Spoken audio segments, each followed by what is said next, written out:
la merde et que l'odeur monte jusqu'au nez des mecs qui dirigent et qu'au lieu d'être tournés vers l'extérieur du pays, ils se tournent un peu vers l'intérieur et qu'ils disent qu'est-ce qu'il y a, qu'est-ce qui se passe, qu'est-ce qu'ils ont ceux-là, ah merde on leur prend tout leur pognon, ah oui il faudrait leur en laisser un peu. Bon ben ça c'était l'ami Coluche en 81. Qui est décédé, oui, j'étais en train de dire, il est mort en 86, Coluche, j'étais en train de me dire, déjà à cette époque-là, il y avait ce genre de discours qui résonnait très juste. Bah oui, c'est très d'actualité, voilà, il faut le dire. Les vraies voix sur Sud Radio avec Loïna Abédian, ma petite beauté, elle est toujours là, regardez-moi ça comme elle est belle. Et en plus elle est même pas maquillée aujourd'hui, mais elle est belle. Elle est naturelle. Le naturel lui va si bien. Le naturel lui va si bien. Elle est bio, elle est bio. Ma petite beauté. Bon, Jean Dorido, on a toujours besoin d'un médecin, Philippe Binger, puis Philippe Rossi. Regardez là, avec son cigare et sa Porsche. On dirait Hanouna, hein. J'ai une petite blague. Oui. T'as une Porsche, toi? Non, j'ai pas de Porsche encore. Tu vas en acheter une bientôt. Oui, c'est une maman séfarade.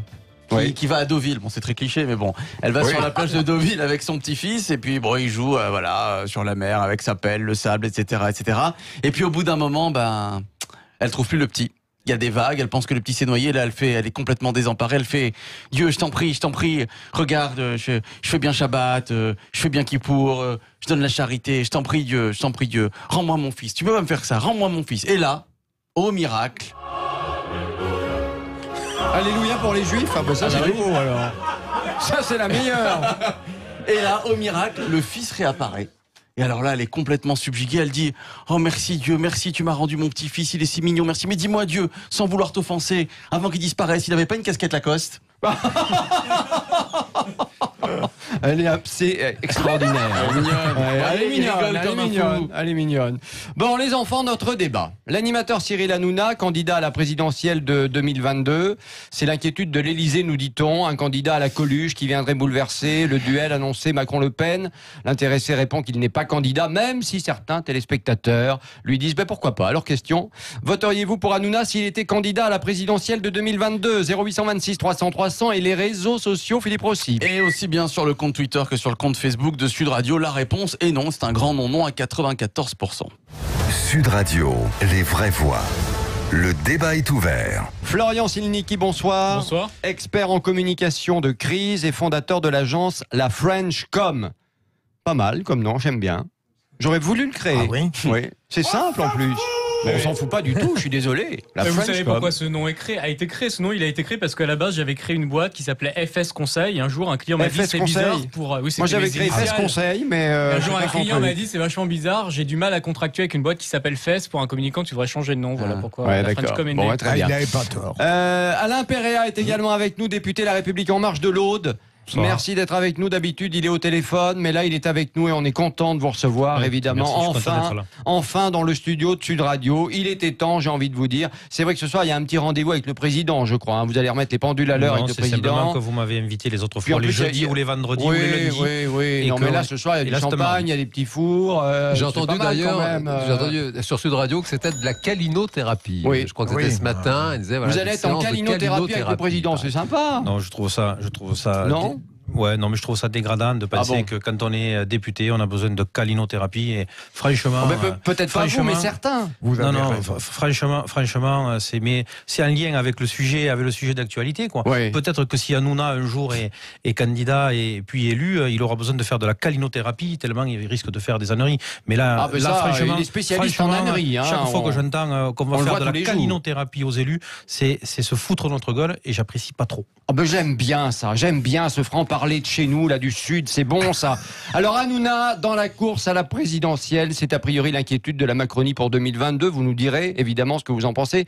Des proches du président semblent s'en inquiéter. Hanouna répond en disant non et on l'écoute. Pas du tout, moi j'ai aucune intention ni prétention là-dessus. C'est vrai que sur les réseaux, je vois beaucoup de gens qui me disent oui, Cyril, est-ce que tu vas te présenter en 2022? Je pense que c'est surtout dû à Balance ton poste. On a fait parler énormément de gens, on a vraiment organisé le débat avec plein de gens différents. Et il y a plein de gens qui se sont dit à un moment, tiens, peut-être que Cyril a des intentions politiques, ou peut-être que il a envie peut-être de rassembler des gens autour de lui, autour d'un nouveau projet.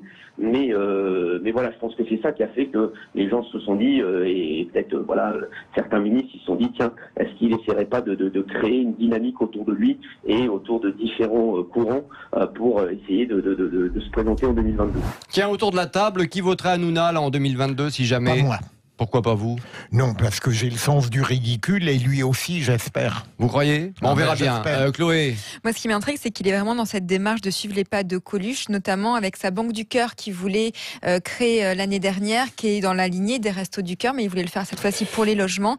Donc on voit quelque part qu'il est en train de mettre... Ça pose question, c'est vrai que ça pose question, docteur. Ah bah écoutez, il ne faut jamais jurer de rien, ne jamais dire Fontaine, je ne boirai pas de ton eau. J'espère que je n'aurai jamais à me poser la question, avec toute la tendresse que j'ai pour Cyril Hanouna par ailleurs. C'est vrai que je trouverais ça assez angoissant que les Français se retrouvent en position de voter pour lui, surtout si c'est au second tour de la présidentielle. J'ai répondu brutalement à une question de votre part. On pourrait nuancer un petit peu dans le débat, Christophe. Mais c'est ce que l'on va faire. Oui, oui. Merci, docteur. Non, mais je voulais dire, comme le docteur est immédiatement complexe... Et compréhensible en même temps, ce qui n'est pas donné à tout le monde quand même, il faut bien le reconnaître. Bon, on a entendu Hanouna, est-ce que le débat est clos, Florian Silnicki, à votre avis? Ah mais non, parce que à l'ère de Beppe Grillo, moi je pense que tout est possible. Parlez bien dans le micro, rapprochez-vous. Je pense que tout est possible. Faites comme chez vous. Et je pense que les politiques qui sous-estiment la capacité de quelqu'un qui n'est pas un professionnel de la politique d'avoir un potentiel électoral, ils se trompent. Et je crois que on a raté un truc quand même, c'est que pendant les épisodes successifs des Gilets jaunes, il y avait systématiquement une figure qui rassemblait les gens qui défilaient dans la rue, c'était Coluche. Ces gens disaient, la figure sur laquelle on s'entend, c'est Coluche. Et ça dit quelque chose au moins de leur volonté. Et Hanouna a beaucoup reçu les Gilets jaunes. Bien sûr, mais pendant il a des jours et des jours. De la pédagogie de l'action politique, et ça c'est bien à l'heure où une partie des Français s'est durablement éloignée des urnes et n'écoute plus le politique, qui pourtant n'a jamais autant parlé. Ça pose une question, la communication politique, elle peut être rejetée, mais de là à abîmer le lien qui unit le citoyen à la démocratie, moi je crois que ça devrait interpeller. Et ce que nous disent les Français, lorsqu'ils nous disent, en tout cas pour un certain nombre, si ce sondage existe, moi ce sondage je l'ai pas vu, il n'est pas publié, donc on commande quand même quelque chose qui n'existe pas, mais si ce sondage il a été réalisé et s'il existe, ça dit quand même quelque chose de ce que les Français peuvent attendre et de la déconnexion possible. Et je termine juste en un mot. Ce qu'avait fait Coluche avec les Restos du Cœur, c'est quand même globalement la honte de ceux qui avaient le pouvoir de l'imaginer lorsqu'ils étaient aux responsabilités. Et qui ne l'ont pas fait. Enfin, qui ont quand même utilisé Coluche par la suite, la gauche, Mitterrand, etc., qui ont utilisé Coluche par la suite pour gérer la pauvreté parce qu'eux, ils étaient incapables. Mais j'ai essayé de faire de la liste des gens qui étaient hors politique et qui un jour ont été tentés par la politique. Éric Cantona avec les mal logés, Pierre Dac en 65, Yves Montand en 88. Tous ces gens ont un jour essayé de faire de la politique. C'est pas pour autant qu'ils ont réussi, c'est pas pour autant que les Français ont voté pour eux. Ils sont un certain nombre à avoir voulu se lancer en politique. À partir du moment où ils contribuent à faire émerger des thématiques, à partir du moment où ils contribuent à faire reparler une classe politique avec les Français, moi je trouve que c'est bien. Donc il y a quand même un côté positif. Oui, parce qu'il dit j'essaie d'être le trait d'union, entre le pouvoir et les gens qui ne peuvent pas s'exprimer. C'est ce qu'il dit, c'est ce qu'il a dit dans son interview. Et puis ce qu'on peut rappeler, c'est que depuis Pierre Dac en 65 et Montand en 88, il y a de l'eau qui a coulé sous les ponts. Vous avez parlé de Beppe Grillo, c'est vrai, mais il y a aussi Volodymyr Zelensky en Ukraine, là, qui est devenu vraiment président. Et on parlait de Trump, on peut rappeler qu'il vient de la télé-réalité. Tout milliardaire qu'il soit, il vient de la télé-réalité. C'est vraiment sa popularité dans un programme de télé-réalité qui a participé à l'amener à la Maison-Blanche. Alain Péréa, monsieur le député, est-ce que quand vous avez entendu ça, vous vous êtes dit on est tombé sur la tête, je rêve, quelle a été votre réaction? Non, parce que moi j'avais 10 ans en 81 et moi aussi. Ben voilà. Donc j'ai grandi avec. Je ne connaissais pas à cette époque. Hein. Non, mais je me rappelle de mon père. Vous savez ce qu'a dit mon père ce jour-là, le 10 mai 1981? Il m'a dit c'est reparti comme en 36. Alors j'ai pas compris tout de suite ce qu'il voulait dire. Mais je vous écoute régulièrement et ça ne m'étonne pas que vous ayez été élevé avec cette culture. Ah oui, ça ne m'étonne pas non plus, moi. Et donc, non, parce que donc j'ai grandi avec cette anecdote-là de Coluche et donc ça ne m'étonne pas, d'autant plus qu'on le voit là au municipal, il y a différents candidats, c'est le cas à Montpellier, il y a Rémi Gaillard qui prétend... Qui a mis un nez de clown encore ce matin devant les caméras de télé, je l'ai vu. Qui maintenant essaye de devenir... Qui soutient les petits animaux. Voilà, il a une espèce de bannière qui dit beaucoup d'ailleurs, le sens de sa démarche. En faisant n'importe quoi, qu'on devient n'importe qui. Oui, mais ça c'était à l'époque quand il essayait de faire rire et maintenant il essaie de faire la politique. C'est pas la même chose, vous avez raison. Moi ce qui me dérange... Vous n'encouragez pas la démarche citoyenne qui consiste à se présenter à une municipale. Il encourage, il en vient, lui. J'encourage toutes les démarches citoyennes. À partir du moment qu'elles sont respectueuses à la fois de l'institution vers laquelle on se dirige et qu'elles sont respectueuses du peuple français. Voilà. Et donc moi, un humoriste qui se présente en disant je vais être un trait d'union, je vais contribuer au débat, comme ça vient d'être dit, qu'il y aille, qu'il soit humoriste, acteur, tout ce qu'il veut, mais qu'il se présente uniquement en disant ce sont des guignols et un guignol de plus, ça ne changera rien, ça c'est insupportable. Dans la bouche d'un député de La République En Marche, entendre parler de respect du peuple français, ça ne manque pas de sel. Bah écoutez, ça n'engage que vous. Vous parlez de ça, de rideau, là. Je parle du mépris que parfois peut vraiment incarner notre président Emmanuel Macron lorsqu'il dit tu cherches du travail, qu'à traverser la rue pour en trouver. Lorsqu'il dit vous voulez des costumes, vous avez qu'à travailler pour vous en payer. Je pense que parler de respect quand on est un député de La République En Marche, ça ne manque pas de sel. Vraiment, je le confirme, je persiste et je signe. Non mais alors, laissez répondre Alain Péréa, s'il vous plaît. Mais vous parlez tout le temps. Mais vous laissez répondre Alain Péréa. Il est frustré. Et vous parlerez juste après de monsieur le député. On se croirait dans les médias classiques où l'invité ne peut pas parler. Mais laissez parler l'invité. Mais précisément laissez parler l'invité. J'attends avec impatience que monsieur le député... Comment il se retourne, c'est fabuleux. Non, moi... Je trouve qu'il ne faut pas résumer l'action du président de la République, tous les discours qu'il fait, tout le sens qu'il donne, comme il l'a fait encore ce matin sur la question du handicap, à quelques phrases qui sont prises sur le vif. Sinon, tout à l'heure, la réflexion que vous avez faite à madame qui est à côté de moi, si c'est un homme politique qui l'a fait, elle va tout de suite être traitée de sexiste. C'est vrai, mais vous avez raison. Mais oui, et donc à un moment donné, résumer l'action du président, résumer l'action des députés En Marche, de manque de respect, parce qu'il y a 2-3 phrases qui peut-être ont été sorties du contexte, je trouve ça quand même un peu... Non mais après on va pas rentrer là-dedans, mais il n'y a pas que 2-3 phrases, vous savez bien qu'il y a des ratés quand même, depuis maintenant 1 an et demi déjà. Tout à l'heure, nous avons rencontré les personnes qui sont dans le forum citoyen qui a été lancé par le président de la République. Ils nous ont posé la question si on allait les soutenir, si on allait travailler avec eux. La preuve qu'on veut travailler avec eux puisqu'on les a rencontrés à l'Assemblée nationale. Donc on est véritablement dans cette démarche-là et je crois que c'est le sens qu'il faut que l'on donne et il faut que l'on aille dans cette direction. Et chaque fois que l'on veut tirer la classe politique vers le bas, c'est pas moi je ne suis que de passage, c'est notre pays qui est tiré vers le bas et ça je trouve que c'est pas bien. Il faut quand même apporter peut-être juste une précision, pardon, excusez-moi.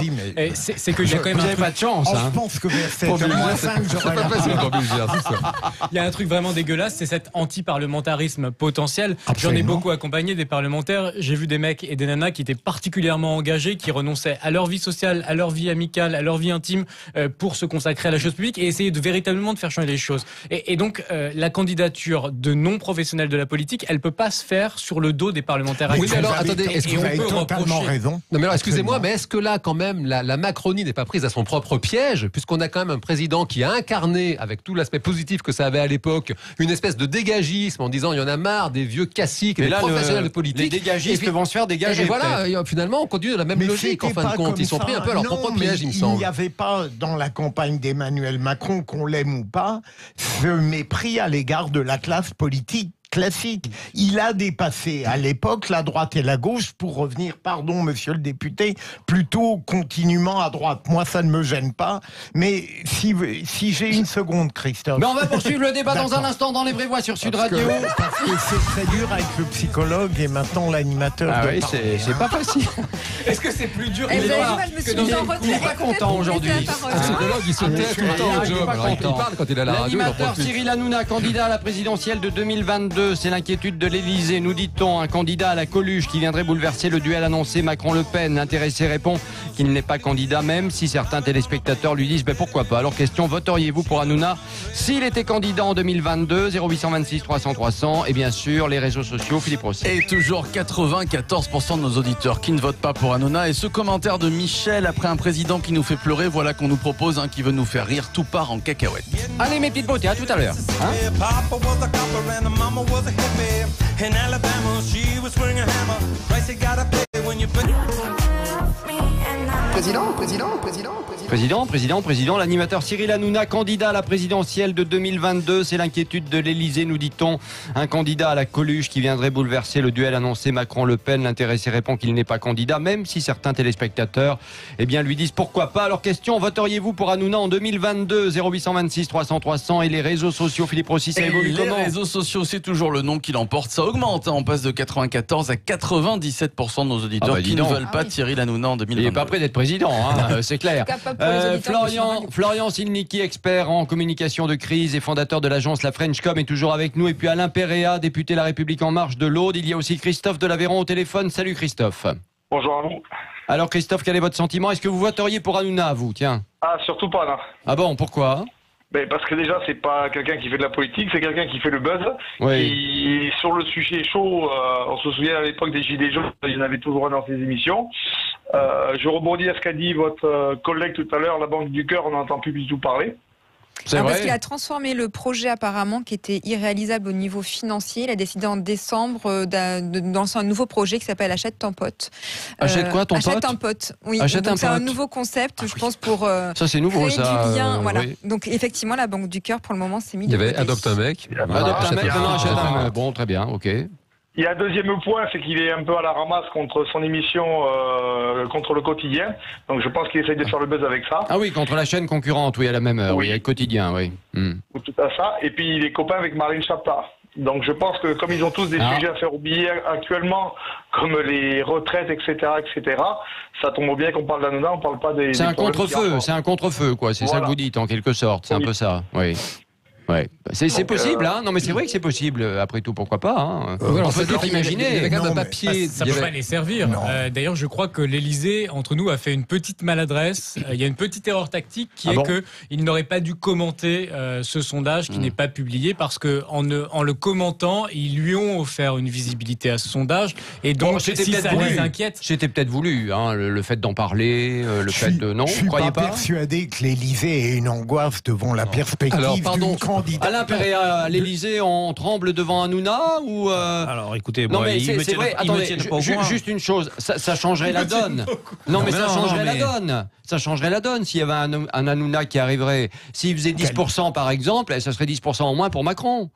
Ou 10% qui vous dit que les électeurs en moins pour Macron.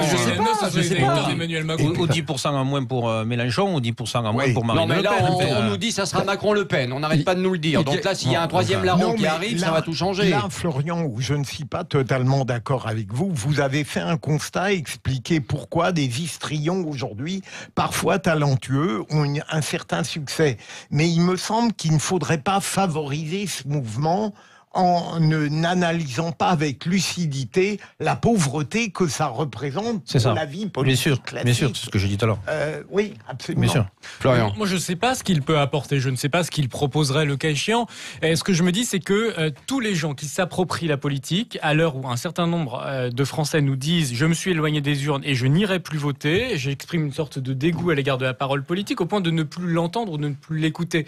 Moi, je me dis que tous ceux qui se réapproprient la politique, eh bien, c'est bien pour la démocratie, quitte à ce qu'ils soient pas à la hauteur intellectuelle qu'on juge nécessaire au débat public ou à une candidature. Au fond, même une candidature pour la gratter, ça peut contribuer à revitaliser un peu la démocratie. Et de ce point de vue-là, je trouve ça sain. Ouais. Après, en revanche, je dis, et j'en termine immédiatement là, il y a aussi des gens qui sont élus, qui sont aujourd'hui députés. Je pense à monsieur Sonforgat, qui a annoncé là, et l'Assemblée nationale a mis une sorte de veto à cela, que Alexandre Benalla allait devenir son député. Oui, il y a vrai. aussi... son assistant parlementaire. On peut me dire que Cyril Hanouna est un clown. Ce que je constate, c'est qu'un certain nombre de professionnels de la politique ont transformé le jeu politique en cirque. Et que, ça, c'est vrai. Et on va faire du cirque de la politique. Enfin, pardon de le rappeler, c'est le principe du débat parlementaire. Il y a toujours eu du grand spectacle à l'Assemblée nationale. Non, mais il n'y a pas qu'à l'Assemblée nationale, vous le savez bien aujourd'hui. C'était encore pire, ils se traitaient tous de noms d'oiseaux. Ça fait partie de la vie démocratique du pays. On ne peut rien faire. Pour revenir sur Hanouna, s'il vous plaît. Pour revenir sur Hanouna, certains disent que Hanouna rêve d'un destin présidentiel et qu'il aurait des conseillers d'une grande agence de communication qui l'épaulerait actuellement. Est-ce que autour de la table, par exemple vous, Florian, vous avez des infos ? Moi, ce que je peux vous dire en tout cas, c'est que, et je le constate tous les jours, ceux qui croient que la communication politique, c'est d'abord de la communication avant d'être de la politique, ils sont toujours déçus. À la fin, les Français, ils ne sont pas dupes, et la communication, ça ne suffit jamais. Macron, il a fait beaucoup de communication avant de faire de la politique quand même. S'il a gagné, c'est plus grâce à la communication qu'à la politique. Qu'il a aussi été un candidat qui a la mise. Bien sûr que oui. Mais bien sûr que non. Mais bien sûr que oui. Et d'ailleurs, tout le monde disait oui, Macron, il n'a pas de problème, de programme, il ne fait que de la communication, il n'a pas de programme. Sauf que dès qu'on a été élu, on a mis en place notre programme. Et tous ceux qui ne s'étaient intéressés qu'à sa communication ont découvert qu'il avait un programme. Mais le programme, notamment ces ministres actuels qui disaient à l'époque qu'il n'y avait pas de programme. Non mais on l'avait nous, on était sur les marchés, on expliquait le programme et donc tout le monde disait il fait que de la com, mais bien sûr que non. Et aujourd'hui, on nous dit vous allez trop vite dans la mise en œuvre de votre programme. C'est quand même fort de café. Macron a fait de la communication, mais il avait un programme et là je suis tout à fait d'accord avec vous. De la communication pour de la communication, tôt ou tard vous êtes rattrapé par la patrouille. Il faut avoir un programme, il faut avoir du fond. Et c'est aussi souvent là un certain nombre de personnes qui s'improvisent politiques ou qui veulent faire de la politique, tôt ou tard ils se font rattraper par le fond, c'est-à-dire qu'à un moment donné, il faut porter des valeurs. C'est quand même, non mais pardon, mais c'est un peu le cas du président qui se fait quand même rattraper par le fond, là pour le coup. On ne peut pas raconter n'importe quoi. Mais le président, on peut le discuter, mais il a du fond. Mais bien sûr, je veux dire, partout je ne dis pas qu'il n'a pas de fond. Je dis que sur la politique, sur le fond des choses, il se fait rattraper aujourd'hui, effectivement. Je suis désolé, mais pendant la campagne électorale, quand on réécoute les différentes réunions publiques qu'il a pu faire, etc., ça part dans tous les sens. Ce sont des mots enfilés comme des perles. On n'y comprend rien. On ne sait pas où il veut aller. Mais regardez. Pourtant, vous êtes regardez. Mais c'est pas une histoire d'intelligence. Regardez. Mais je l'ai regardé. Moi, j'ai pas voté les yeux fermés comme vous, Bilger. J'ai pas voté Macron les yeux fermés comme vous, Bilger. J'avais l'esprit ouvert. Sans critiquer notre président à outrance, vous pouvez convenir que le fameux en même temps a quand même posé de problèmes à beaucoup de commentateurs et d'électeurs de ne pas trop savoir finalement où habite notre président. Idéologiquement parlant, mais bien sûr, on a dans notre vie quotidienne, peut-être nous deux, nous trois. Et c'est peut-être d'ailleurs ça. Peut-être que ce qui a contribué au succès électoral d'Emmanuel Macron, c'est sa capacité à dire je ne suis ni de droite ni de gauche, à l'heure où les Français nous disaient on ne se retrouve plus dans ce clivage. Et d'ailleurs, on voit les deux grands partis qui ont structuré notre échiquier politique, deux grands partis traditionnels, qui sont disqualifiés complètement. Est-ce qu'on peut laisser la parole à Chloé Nabédian pour terminer ce magnifique débat? J'ai levé la main. Elle a levé la main, c'est une faible femme et elle en a ras-le-bol d'être traitée comme ça. Faible femme, j'ai pas l'impression qu'elle soit faible. C'est comme ça que tous là, c'est comme ça que tous clichés sexistes. Bon, je suis la seule femme sur ce plateau en plus, c'est vrai.